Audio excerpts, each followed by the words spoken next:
Pushing the Pylon. Week 1 of NFL preseason football is by us now, and I know a lot of the stars didn't play. Some did, some didn't, but I want to point out 4 players that stepped up week 1 and had very impressive debuts this season. First player I want to talk about, big rookie in Cleveland, quarterback Shedeur Sanders.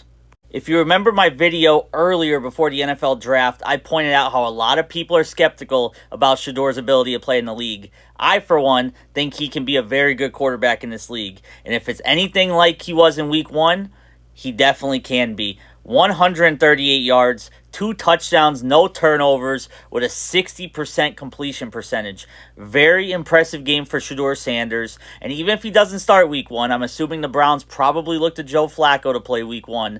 But Shedeur Sanders, I think, definitely will play this year. And it's about when and not if the Browns want to be better and start their future now.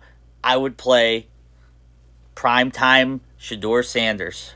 Second player I want to point out, kicker for the Jaguars, Cam Little. I know I'm a little biased, as you can see.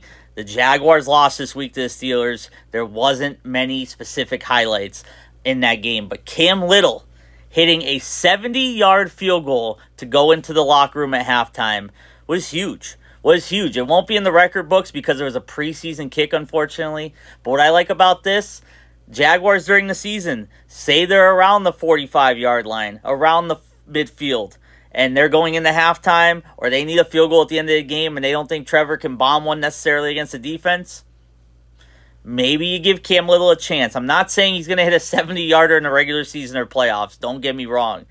But he can definitely go for 60+, and maybe he can flirt with the NFL regular season record for kicking.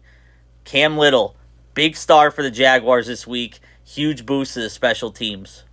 Number 3 on my list is Bears defensive end Austin Booker.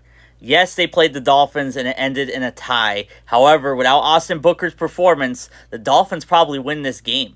3 sacks, 1 forced fumble, 6 total tackles. He's on the Bears' depth. They have guys like Montez Sweat that are going to start over him. But to have this depth, to be able to sub Austin Booker in during the season, eventually become a part of the Bears' future on defense, I'd assume, as he signed a 4-year contract when he got drafted. I love it. I think he's definitely a bright spot. He's someone to definitely watch out for this season. And maybe, hey, if you're in a really deep IDP league in fantasy football where you play defensive players, look to Austin Booker at some point. Maybe as a stash. I think during the season, injuries always happen with every team in the league. Austin Booker, if he gets on the field, if he gets playing time, watch out NFL offenses. Great game from Austin Booker this week. And for my 4th player, shout out to all my Giants fans friends out there because it's Jackson Dart, rookie quarterback out of Ole Miss.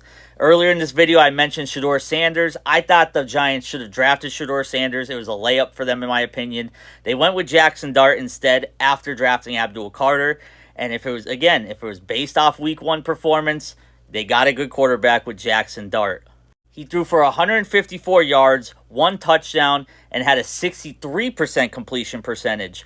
Russell Wilson will start this year for the Giants. I don't know if he's going to last the whole season. I don't think he's bad, but will he last the whole season, whether on his own accord with health or the team's accord if they're bad and want to start the future early with Jackson Dart? I think it's in good hands, and maybe Jackson Dart, hey, maybe the kid can play. Maybe the kid can ball. But regardless, I really liked what he did week 1, and I think the Giants definitely liked what they saw from Jackson Dart. Make sure to stay tuned, as we'll be doing this weekly, pointing out players that we thought stood out.